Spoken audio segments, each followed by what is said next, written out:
Bien, vamos a continuar con lo que es la teoría de este tema. Habíamos visto que el diagrama de energía para el átomo de hidrógeno era este que está aquí, en donde ¿sí? Los subniveles de energía dentro de los niveles de energía, y cuando hablo de subniveles de energía me estoy refiriendo, por ejemplo, a los subniveles 2S, 2P, o 3S, 3P y 3D, o sea, 3S es un subnivel, 3P es un subnivel, 3D es un subnivel del tercer nivel de energía. O sea, cada nivel de energía tiene subniveles de energía, ¿sí? Que están asociados a los diferentes orbitales. ¿Sí? Bueno, los subniveles de energía en el átomo de hidrógeno que tiene un único electrón, ¿sí? Se dice que son degenerados porque tienen la misma energía. O sea, la energía del orbital 2s y de los orbitales 2p es exactamente la misma. ¿Sí? Más arriba encontramos que la energía de los orbitales 3s, 3p y 3d también es exactamente la misma. Bueno, veamos qué es lo que dice una cosa que es muy importante, que se llama el principio de exclusión de Pauli. Sí, que ya lo habíamos mencionado anteriormente. Dice básicamente que dos electrones en un mismo átomo no pueden tener los cuatro números cuánticos iguales. Veamos qué significa eso. Habíamos visto nosotros que para definir un orbital atómico es necesario especificar tres números cuánticos, el n, el l y el m. O sea, si yo quiero definir el orbital 1s, tengo que dar tres números cuánticos, ¿sí? Un set de tres números cuánticos. En este caso, el orbital 1s tiene, la única posibilidad que existe es que sea el 1, 0, 0. ¿Sí? El 1 corresponde al L, al N, perdón, el 0 al L y el otro 0 al M. Veamos entonces qué ocurre si yo quiero definir un electrón, ¿sí? Si yo quiero definir un electrón, ahora necesito cuatro números cuánticos. A los tres necesarios para definir el orbital, ahora también tengo que agregar el cuarto número cuántico, el S, para definir cuál es el spin del electrón, ¿sí? De cuál electrón se trata, ¿sí? Supongamos que nosotros queremos hacer la configuración electrónica del hidrógeno y queremos hacer el llenado de orbitales eh, para el átomo de hidrógeno. ¿Sí? El hidrógeno tiene un Z de 1, por lo tanto tiene un único electrón. O sea, ese electrón que está allí va a el nivel de menor energía, que es el 1s. ¿Sí? Ahora fijémonos un poco. Si yo quiero definir ese electrón, ahora yo necesito cuatro números cuánticos. ¿Sí? Los tres primeros corresponden al orbital en el que se encuentra. En este caso un orbital S, por lo tanto va a ser el 1, 0, 0. Y el cuarto número cuántico, el de spin, podría ser más o menos un medio. Más un medio o menos un medio. Yo en este caso elegí más un medio, pero es arbitrario. ¿Sí? ¿Se entiende? El segundo, o sea, si yo tuviese, por ejemplo, que describir la configuración electrónica del helio, tendría un electrón más, porque el helio tiene un Z de 2. Entonces, el segundo electrón va a ir al completar el orbital 1s. ¿Sí? Ahora fíjense si yo tuviese un tercer electrón, por ejemplo, tuviera la configuración electrónica, tuviera que escribir la configuración electrónica del litio, sí que tiene tres electrones, ¿sí? Los dos primeros van al orbital 1s. Ahora el tercer electrón ya no puede ir al orbital 1s, porque fíjense, en el segundo electrón, ¿sí? Tendría como número cuántico el 1, 0, 0, menos 1, o sea, este electrón es más 1, este electrón tiene número cuántico menos 1, y si yo quisiera poner un tercer electrón acá en el orbital 1s, necesitaría repetir alguno de esos dos números, set de dos números cuánticos. Entonces, ¿sí? Por el principio de exclusión de Pauli, ese tercer electrón tiene que ir al orbital que sigue en energía. Que puede ser, yo lo estoy poniendo acá en un orbital 2s, después ya vamos a ver que va a un orbital 2s, sí, porque después vamos a ver ahora, vamos a ver que en realidad el orbital 2s no es degenerado con el 2p cuando estamos hablando de un átomo que tiene más de un electrón. ¿Sí? Pero eso es una historia que vamos a ver a continuación. ¿Sí? Supongamos que ahora nosotros tenemos átomos que son polielectrónicos. ¿Qué significa que yo tengo un átomo polielectrónico que tiene más de un electrón? O sea, que salvo el hidrógeno, todos son polielectrónicos. ¿Sí? Cuando estamos hablando de átomos neutros. ¿Sí? Hay una cosa que se llama efecto pantalla. ¿sí? Que después vamos a ver con mejor detalle más adelante. Pero ahora les voy a adelantar algo, y créanme que es así, un poco se los voy a explicar, pero probablemente no lo terminen de entender del todo. ¿Sí? Un electrón en un orbital 2s o 2p, ¿sí? Está menos atraído por el núcleo que los electrones del orbital 1s. ¿Qué significa? Fíjense que yo aquí abajo tengo un mapa, ¿sí? En realidad es un gráfico de probabilidad radial de encontrar al electrón versus distancia al núcleo. En el eje Y yo tengo probabilidad radial y en el eje X tengo distancia al núcleo. O sea, en el origen sería distancia 0 al núcleo, o sea, estaría en el núcleo, y a medida que me voy alejando en R, en esa distancia desde el núcleo, ¿sí? Es que el electrón se va alejando, yo tengo el núcleo, el electrón se va alejando desde el núcleo. ¿Sí? Fíjense que el orbital 1s empieza con probabilidad 0 de encontrar el electrón. Obviamente en el núcleo no puede estar el electrón, porque el electrón no puede estar donde está el núcleo. ¿Sí? Es probabilidad 0. Luego empieza a aumentar, alcanza un máximo y luego empieza a disminuir nuevamente a medida que yo me voy alejando. ¿Sí? Fíjense en que para el orbital 2s ahora yo tengo dos máximos. Eso es cuando uno resuelve la ecuación de onda, obtiene la función de onda, le eleva al cuadrado, la multiplica por r cuadrado, obtiene así la función probabilidad radial, que es esa que está graficada allí.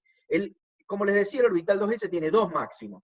¿Sí? Fíjense que hay un máximo que está muy pegado al núcleo, ahí nomás, ¿sí? Luego disminuye, luego vuelve a subir y luego vuelve a bajar la probabilidad de encontrar el electrón. Mientras que el 2p es igual que el 2s, es la línea roja que se ve allí, es igual que el 2s, ¿sí?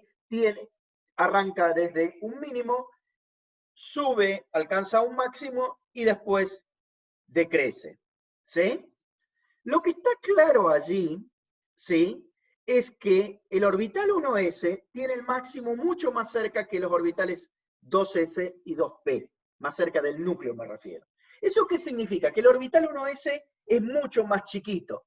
Fíjense que en realidad, ¿sí? El tamaño del orbital viene dada por la función de probabilidad radial esa. ¿Sí? Cuando esa función probabilidad empieza a caer a cero, ahí se termina el orbital. ¿Sí? O sea que el orbital 1s es más chiquito, ¿sí? Luego viene el 2s y el 2p, que tienen un tamaño más o menos parecido. Si ustedes se fijan, los máximos están más o menos parecidos. No obstante ello, el orbital 2s tiene un máximo que está más cerca del núcleo que el máximo que tiene el 2p. ¿Sí?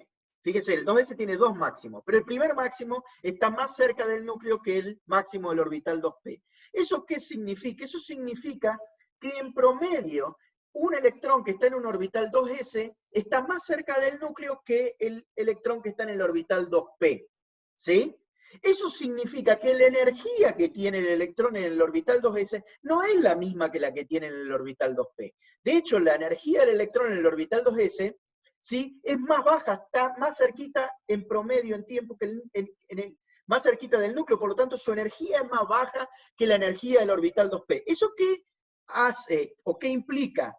Que recuerdan ustedes que los niveles de energía del electrón en el orbital 2s y 2p eran idénticos, eran iguales, eran degenerados. Bueno, ahora el nivel de energía del orbital s va a estar más bajo que el del 2p.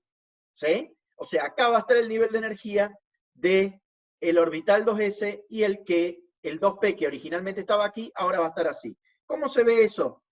Bueno, ahí les mostraba el máximo, sí que está más cerca del núcleo del orbital 2s que del orbital 2p, y eso hace que se dice que el orbital 2s es más penetrante que el orbital 2p. Eso del más penetrante significa que la probabilidad de encontrar el electrón más cerca del núcleo es más alta en el 2s que en el 2p.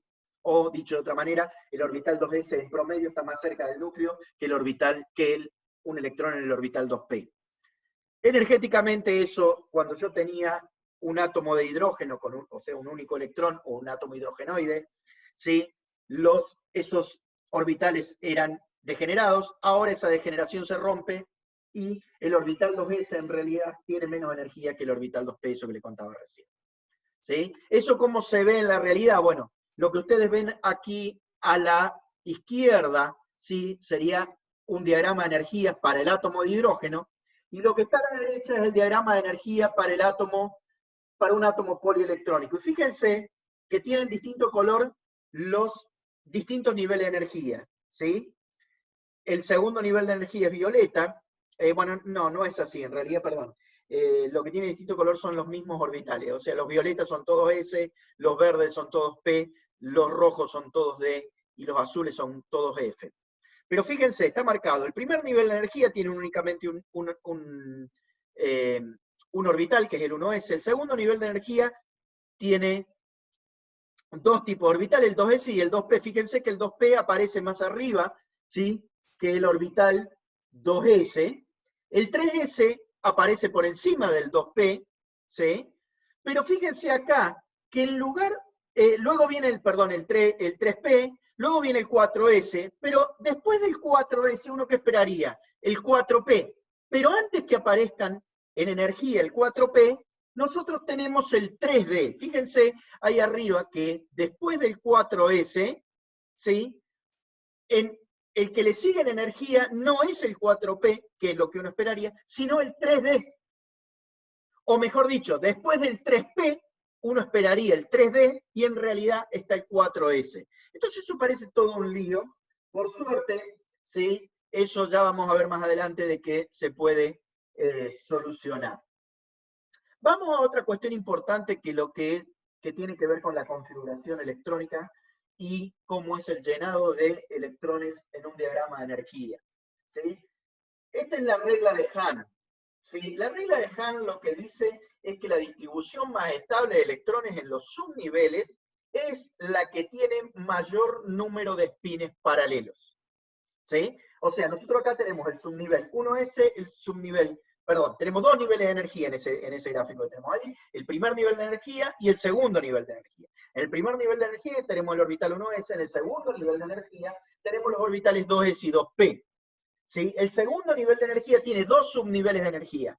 El subnivel de energía 2S y el subnivel de energía 2P. A eso le llamamos subnivel. El nivel de energía es el segundo nivel de energía, ¿sí? Pero el segundo nivel de energía tiene dos subniveles, el 2S y el 2P. Por ejemplo, el tercer nivel de energía tiene tres subniveles de energía, el 3S, el 3P y el 3D. ¿Se entiende? Bien, dentro de cada subnivel de energía, dice que la configuración electrónica más estable es aquella en las cuales los espines sí sean paralelos. ¿Qué significa que sean paralelos? Que su dirección de giro sea para el mismo lado.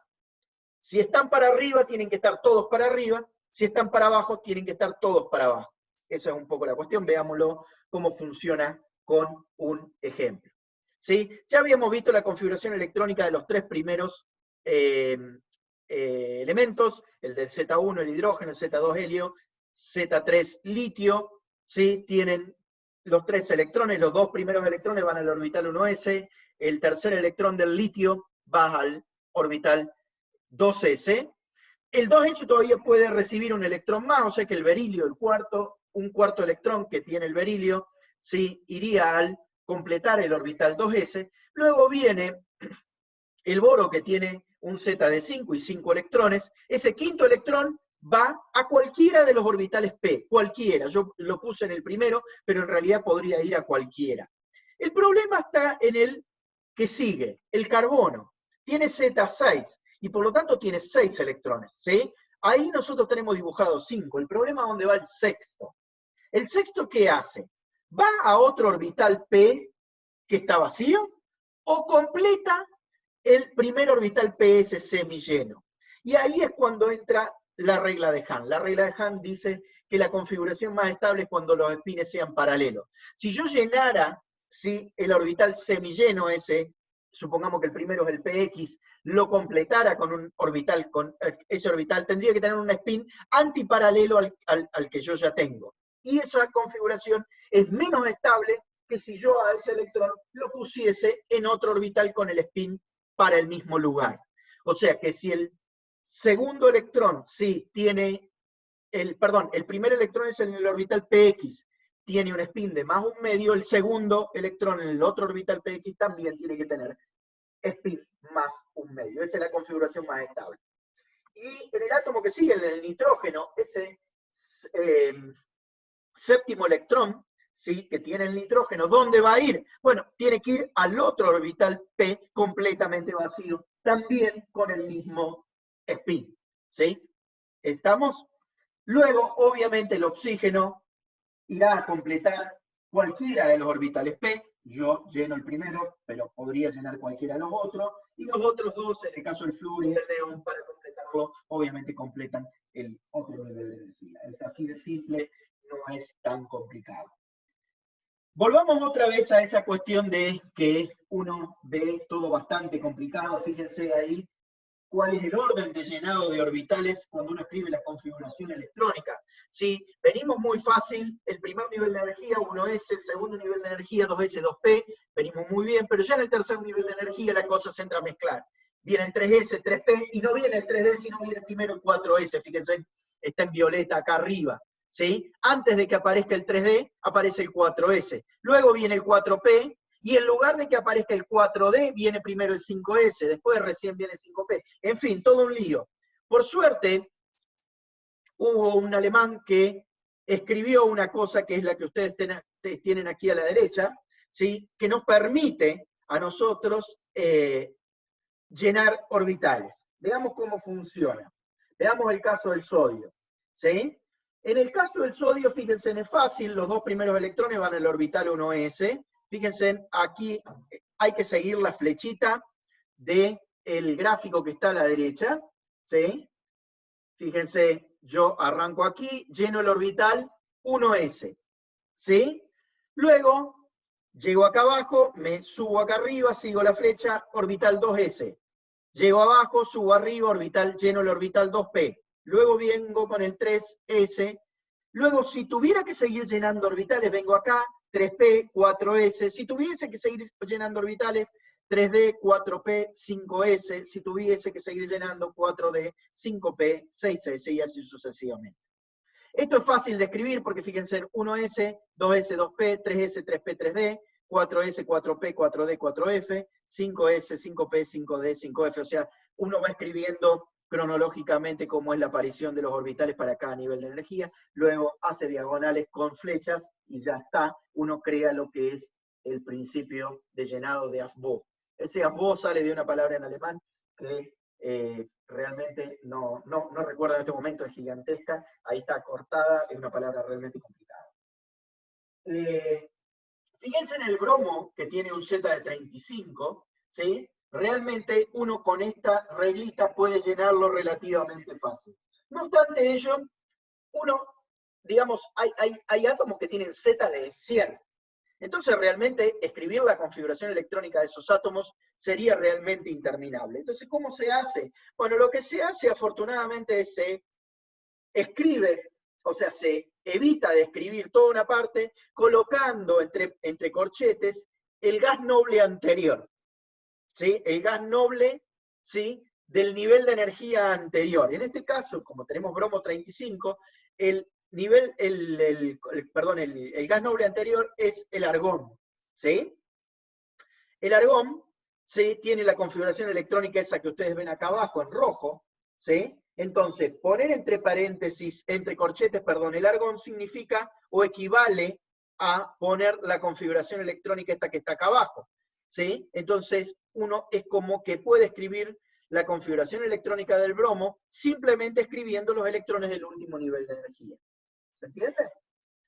Eso hace que la configuración electrónica, aún de los átomos que tienen Z muy grande, sea realmente más chica. Bien, eso es todo por este video. Los espero en el próximo.